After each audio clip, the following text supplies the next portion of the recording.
Dear student, I am Dr. Aruna Chakravarti, Associate Professor of Zoology, Government Dungar College, Bikaner. Students, आज हम BSc part second के paper second physiology के अंतर्गत part fifth में digestion and absorption in large intestine के बारे में चर्चा करेंगे। जैसा कि आप सभी जानते हैं,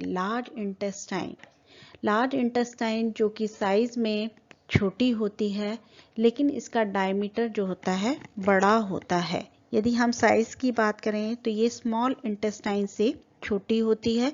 इसका साइज जो होता है 1.5 मीटर से या फिर 5 फीट जो होती है लॉन्ग होती हैं, लेकिन इनका डायमीटर जो होता है वो स्मॉल इंटेस्टाइन से लार्ज होता है। इनका डायमीटर, यदि लार्ज इंटेस्टाइन की हम डायमीटर की बात करें तो ये 6.5 सेंटीमीटर या 2.5 इंच डायमीटर जो होता है इनका पाया जाता है। लार्ज इंटेस्टाइन की यदि हम बात करें तो ये लार्ज इंटेस्टाइन जो होती है इलियोसिकल जंक्शन से शुरू होती हैं और एनस के एंड पर ख़त्म होती हैं। तो इलियोसिकल जंक्शन की यदि हम बात करें तो स्मॉल इंटेस्टाइन का जो लास्ट पार्ट है जिसे हम कहते हैं इलियम, और लार्ज इंटेस्टाइन का जो स्टार्टिंग पार्ट है जिसे हम कहते हैं सीकम। तो जिस स्थान पर इलियम और सीकम जो मिलते हैं उस स्थान को हम कहते हैं इलियोसिकल जंक्शन।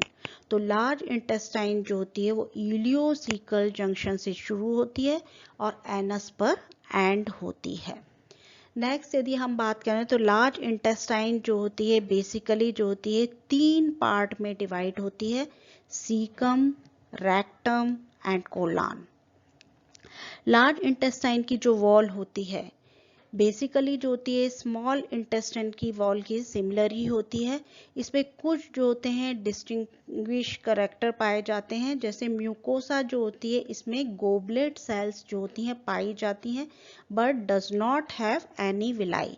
जैसा कि आपने स्टडी किया था स्मॉल इंटेस्टाइन, तो उसमें बताया था कि म्यूकोसा जो होती है उसमें क्या होते हैं विलाई पाए जाते हैं, लेकिन जो लार्ज इंटेस्टाइन की जो म्यूकोसा होती है उसमें क्या होती है गोबलेट सेल्स जो होती हैं पाई जाती है, लेकिन इनमें क्या होती है विलाई जो होते हैं वो नहीं पाए जाते।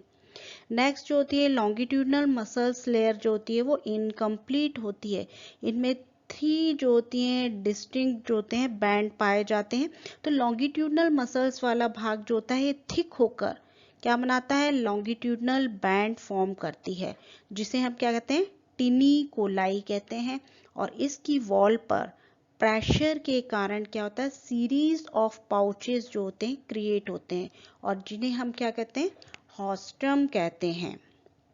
आउटर मोस्ट लेयर जो होती है, यदि हम इसकी हिस्टोलॉजिकल स्ट्रक्चर बात करें लार्ज इंटेस्टाइन की, तो इसके आउटर मोस्ट लेयर जो होती है वो होती है सिरोसा। तो सिरोसा के पेरिटोनियल पार्ट जो होता है इसमें क्या होते हैं pieces of fat field connective tissue जो होते हैं अटैच होते हैं, जिसे हम कहते हैं एपीप्लॉइक अपेंडेजेस।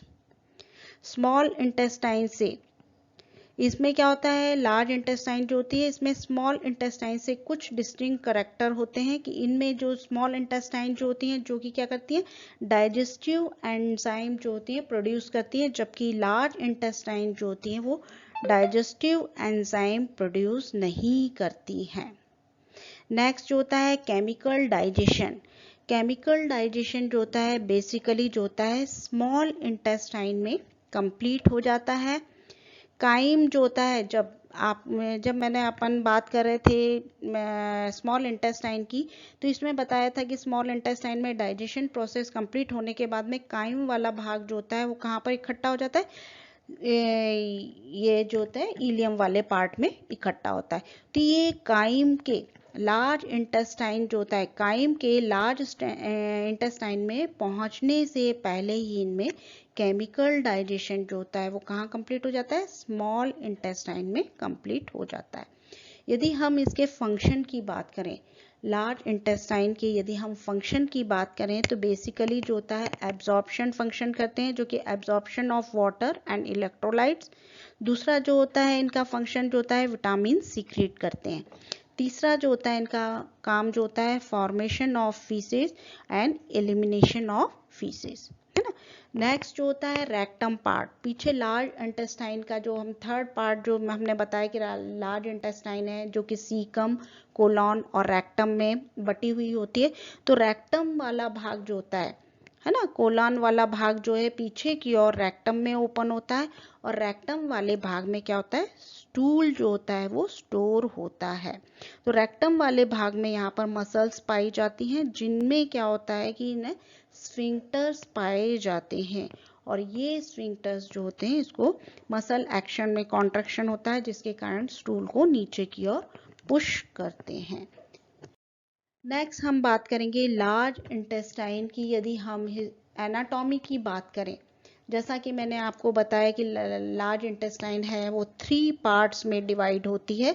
सबसे फर्स्ट भाग जो होता है जिसे हम कहते हैं सीकम, फर्स्ट पार्ट जो होता है इसे हम क्या कहते हैं, सीकम कहते हैं। सीकम वाला पार्ट जो होता है ये क्या होता है, पाउच लाइक स्ट्रक्चर होता है जो कि 2 से 7 सेंटीमीटर लॉन्ग होता है और अपेंडिक्स वाले भाग से अटैच होता है। किस भाग से अटैच होता है, अपेंडिक्स वाले भाग से अटैच होता है। नेक्स्ट पार्ट जो होता है कोलॉन वाला भाग होता है। कोलॉन वाला भाग जो होता है बेसिकली 3 पार्ट में डिवाइड होता है। पहला भाग होता है असेंडिंग पार्ट, दूसरा पार्ट होता है ट्रांसफर कोलॉन होता है, तीसरा जो होता है डिसेंडिंग कोलॉन होता है, और चौथा क्या होता है, सिग्मॉइड कोलॉन। तो कोलॉन वाला भाग जो होता है बेसिकली 4 पार्ट में डिवाइड होता है। तो असेंडिंग कोलॉन की यदि हम बात करें तो सीकम जो होता है, सीकम वाला भाग जो होता है राइट साइड में, ऊपर की ओर जो होता है राइट साइड में जो होता है ये जाके क्या बनाता है, असेंडिंग कोलॉन बनाता है। और ये हॉरिजॉन्टली जो होता है इसमें कौन सा पाया जाता है, ट्रांसफर कोलॉन पाया जाता है। अब असेंडिंग कोलॉन और ट्रांसफर कोलॉन के बीच के, ये असेंडिंग कोलॉन और ट्रांसफर कोलॉन जो होते हैं इनके जंक्शन पर क्या पाया जाता है, राइट कोलिक फ्लैक्चर पाया जाता है। इसी तरह जो होता है ट्रांसफर कोलॉन जो होता है नीचे की ओर लेफ्ट साइड में डिसेंडिंग कोलॉन में ओपन होता है। तो जिस स्थान पर ट्रांसफर कोलॉन और डिसेंडिंग कोलॉन के जंक्शन वाले भाग को हम क्या कहते हैं, लेफ्ट कोलिक फ्रैक्चर, है ना। तो ये जो होता है, इसके बाद में फोर्थ पार्ट जो होता है जिसे हम क्या कहते हैं, सिग्मॉइड कोलॉन। सिग्मॉइड कोलॉन क्या होता है, ये एस शेप स्ट्रक्चर होता है। सिग्मॉइड कोलॉन क्या होता है, ये एस शेप जो होता है स्ट्रक्चर होता है जो कि पीछे की ओर रेक्टम में ओपन होता है। सिग्मॉइड कोलॉन जो होता है पीछे की ओर कहाँ ओपन हो रहा है, रेक्टम वाले भाग में ओपन होता है, और ये रेक्टम वाला भाग पीछे एनल कैनाल में ओपन होता है। और एनल कैनाल जो होता है ये, इसमें क्या होते हैं, 2 स्फिंक्टर पाए जाते हैं। एक तो होता है एक्सटर्नल और दूसरा जो होता है इंटरनल एनल स्फिंक्टर। तो एक्सटर्नल एनल स्फिंक्टर जो होते हैं जो कैसे होते हैं, स्केलेटल होते हैं, वॉलेंट्री मसल्स पाई जाती हैं, जबकि इंटरनल एनल स्फिंक्टर जो होते हैं जो कि स्मूथ मसल से बने हुए होते हैं, और ये कैसे होते हैं, इनवॉलेंट्री होते हैं, है ना। और ये जो पीछे की ओर एनस वाले भाग में बाहर की ओर ओपन होते हैं। यदि हम इसकी हिस्टोलॉजिकल स्ट्रक्चर की बात करें, यदि हम लार्ज इंटेस्टाइन जो है इसकी हिस्टोलॉजिकल स्ट्रक्चर की बात करें तो इसमें जो आउटर मोस्ट लेयर जो होती है इसे हम क्या कहते हैं, आउटर मोस्ट लेयर जो होती है जिसे हम कहते हैं सिरोसा। कौन सी लेयर होती है, सिरोसा लेयर होती है। इसके नीचे की और जो लेयर होती है जिसे हम क्या कहते हैं, मस्कुलेरिस। मस्कुलरिस वाली जो लेयर होती है 2 पार्ट में डिवाइड होती है। एक तो लॉन्गिट्यूडनल मसल्स होती हैं और दूसरी जो होती हैं कैसी होती हैं, सर्कुलर मसल्स जो होती हैं पाई जाती हैं। नेक्स्ट लेयर जो होती है जिसे हम कहते हैं सब म्यूकोसा। नेक्स्ट लेयर कौन सी होती है, सब म्यूकोसा वाली भाग जो होता है, नेक्स्ट लेयर जो होती है वो क्या होती है, सब म्यूकोसा वाला भाग होता है।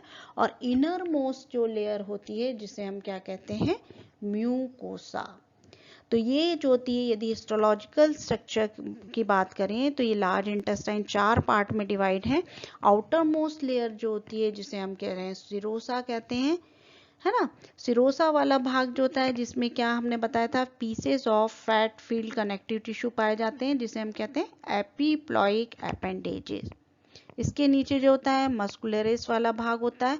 इसमें दो पार्ट में इंटरनल भाग जो होता है जिसे हम कहते हैं सर्कुलर मसल्स, है ना, ये स्मूथ मसल्स होती है।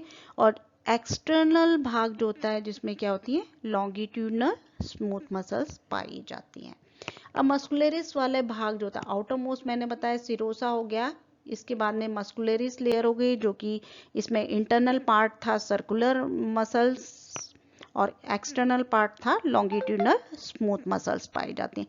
अब इसके बाद में कौन सा लेयर पाई जाती है, सब म्यूकोसा लेयर पाई जाती है। तो सब म्यूकोसा वाला भाग जो होता है जिसमें कि एरियोलर कनेक्टिव टिश्यूज जो होते हैं वो प्रेजेंट होते हैं। नेक्स्ट जो होती है इसमें लेयर जो होती है इनर मोस्ट लेयर जिसे हम क्या कह रहे हैं म्यूकोसा। इनर मोस्ट लेयर क्या होती है म्यूकोसा होती है। इसमें 4 तरह की सेल पाई जाती हैं। एक तो सिंपल कॉल्यूमनर एपिथेलियल सेल, कौन सी पाई जाती है सिंपल कॉल्यूमनर एपिथेलियल सेल्स पाई जाती है जो कि एब्जॉर्प्टिव सेल्स होती हैं। कैसी होती हैं एब्जॉर्प्टिव सेल्स होती हैं। दूसरा जो होता है इनमें गोबलेट सेल्स पाई जाती हैं। क्या पाई जाती है गोबलेट सेल्स पाई जाती हैं और ये क्या करती है म्यूकस को सीक्रेट करती हैं। नेक्स्ट क्या होता है इनमें लेमिना प्रोप्रिया पाया जाता है और मस्कल्स। तो ये जो यदि हम इनकी हिस्टोलॉजिकल स्ट्रक्चर की बात करें तो बेसिकली जो होता है कि इनकी जो यदि इंटेस्टाइन जो है अंदर से होलो स्ट्रक्चर है ना। लार्ज इंटेस्टाइन जो होता है इसके अंदर जो होता है इनसाइड से होलो स्ट्रक्चर जिसे हम ल्यूमन कहते हैं और इसकी लाइनिंग जो होती है वो किसकी बनी होती है म्यूकोसा की बनी हुई होती है। ये म्यूकोसा वाले में जो लाइनिंग है इसमें क्या पाए जाते हैं इसमें स्पेशल फोल्ड्स और प्रोजेक्शंस पाए जाते हैं जो कि किसमें हेल्प करते हैं एब्जॉर्प्शन ऑफ न्यूट्रिएंट में हेल्प करते हैं। इनकी मस्कुलरिस प्रोप्रिया वाला भाग जो होता है लेयर ऑफ मसल्स जो होती है जिसे हम कहते हैं मस्कुलरिस प्रोप्रिया, तो ये जो होती है वो क्या होती है लार्ज इंटेस्टाइन की वॉल को सपोर्ट करने का कार्य करती है। नेक्स्ट हम बात करेंगे रेक्टम एंड एनस। जैसा कि मैंने बताया था लार्ज इंटेस्टाइन 3 पार्ट में बटी हुई है। पहला तो सीकम वाला भाग जो कि इलियम से अटैच होता है। नेक्स्ट जो होता है सीकम पीछे कोलॉन वाले भाग में ओपन होती है और कोलॉन वाला भाग जो होता है जो पीछे की ओर रेक्टम वाले भाग में ओपन होता है। तो कोलॉन का जो सिग्मॉइड कोलॉन होता है जो कि एस शेप स्ट्रक्चर होता है ये पीछे की ओर किस में ओपन होता है रेक्टम वाले भाग में ओपन होता है और ये रेक्टम वाला भाग पीछे एनल कैनाल में आता है और एनल कैनाल जो होती है पीछे की ओर एनस वाले भाग में ओपन होती है ना। जैसा कि मैंने बताया एनल कैनाल वाला भाग जो होता है इसमें क्या पाए जाते हैं 2 स्फिंक्टर्स पाए जाते हैं, है ना। इसमें क्या पाए जाते हैं 2 स्फिंक्टर्स पाए जाते हैं, एक एक्सटर्नल एनल स्फिंक्टर और दूसरा internal anal sphincter. External anal sphincter जो होता है वो स्केलेटल और वॉलेंट्री होता है मसल्स होती हैं इनमें, जबकि इंटरनल एनल स्फिंक्टर जो होता है कैसा होता है स्मूथ मसल्स और इनवॉलेंट्री होता है। ठीक है, तो ये हो गया। नेक्स्ट हम बात करेंगे रोल ऑफ बैक्टीरिया। तो जैसा कि मैंने आपको पहले भी बताया था कि जो लार्ज इंटेस्टाइन वाला भाग होता है इसके इनसाइड में है ना बिलियंस ऑफ जो होते हैं बैक्टीरिया जो होते हैं पाए जाते हैं। मोस्ट ऑफ बैक्टीरिया जो होते हैं जो कि लार्ज इंटेस्टाइन वाले भाग में पाए जाते हैं और ये बैक्टीरिया जो होते हैं इनका क्या फंक्शन होता है जो कि डाइजेशन में इम्पॉर्टेंट रोल अदा करते हैं, है ना। तो ये लार्ज इंटेस्टाइन को हेल्दी रखने का कार्य करते हैं। तो जो गुड बैक्टीरिया होते हैं है ना गुड बैक्टीरिया जो होते हैं वो कोलॉन में जो बैड बैक्टीरिया होते हैं उनके मल्टीप्लिकेशन को रोकने का कार्य करते हैं। क्या करते हैं prevent bad bacteria from multiplying. तो जो गुड बैक्टीरिया होते हैं है ना कोलॉन वाले भाग में जिन्हें हम कहते हैं नॉर्मल फ्लोरा और ये गुड बैक्टीरिया जो होते हैं जो कि बैड बैक्टीरिया के मल्टीप्लिकेशन होने से रोकते हैं। ठीक है, इसके बाद में हम बात करेंगे कि ये बैक्टीरिया जो होते हैं बेसिकली क्या करते हैं फाइबर का ब्रेक डाउन करते हैं। फाइबर क्या होते हैं जो कि हमारी डाइट का इम्पॉर्टेंट पार्ट होता है और जो कि हमको हेल्दी रखने में, है ना। तो ये जो होते हैं बैक्टीरिया जो होते हैं फाइबर के ब्रेकडाउन में हेल्प करते हैं। और दूसरा जो होता है कि कॉन्स्टिपेशन को प्रिवेंट करने का कार्य करते हैं। समझ में आया, जिससे हमारी जो होती है हेल्दी बॉडी रहती है। नॉर्मली जो होते हैं बैक्टीरिया जो होते हैं, जो कि मैंने बताया कि गुड बैक्टीरिया जो पाए जाते हैं, नॉर्मल बैक्टीरिया फ्लोरा जिन्हें हम कहते हैं, तो ये बेसिकली विटामिन के और विटामिन बी को सिक्रेट करने का भी कार्य करते हैं, जो कि एब्जॉर्ब कर लिए जाते हैं। इसके अलावा जो होते हैं, यदि हम इसकी बात करें, लार्ज इंटेस्टाइन के फंक्शन की बात करें, एक्शन की बात करें, इनके जॉब की बात करें, तो लार्ज इंटेस्टाइन बेसिकली जो होती है एब्जॉर्प्शन का कार्य करती है। बेसिकली जो होता है वाटर और इलेक्ट्रोलाइट्स जो होते हैं इनको एब्जॉर्प्शन का कार्य करते हैं। दूसरा जो होता है बैक्टीरियल एक्शन जो होता है, बैक्टीरियल एक्शन जो होता है वो लार्ज इंटेस्टाइन को हेल्दी रखता है, जो कि जो होते हैं बैड बैक्टीरिया जो होते हैं इनके मल्टीप्लिकेशन को रोकने का कार्य करते हैं, है ना। इसके अलावा क्या करते हैं बैक्टीरिया, फाइबर के ब्रेक डाउन करते हैं, जो कि कॉन्स्टिपेशन को प्रिवेंट करने का कार्य करते हैं। नेक्स्ट जो होता है गैस फॉर्मेशन में हेल्प करते हैं। नेक्स्ट जो होता है formation of faeces and elimination of faecal substances. तो ये जो था आज हमने बात की लार्ज इंटेस्टाइन की, है ना। तो नेक्स्ट क्लास में हम नए टॉपिक के साथ में उपस्थित होंगे। Thanks for watching.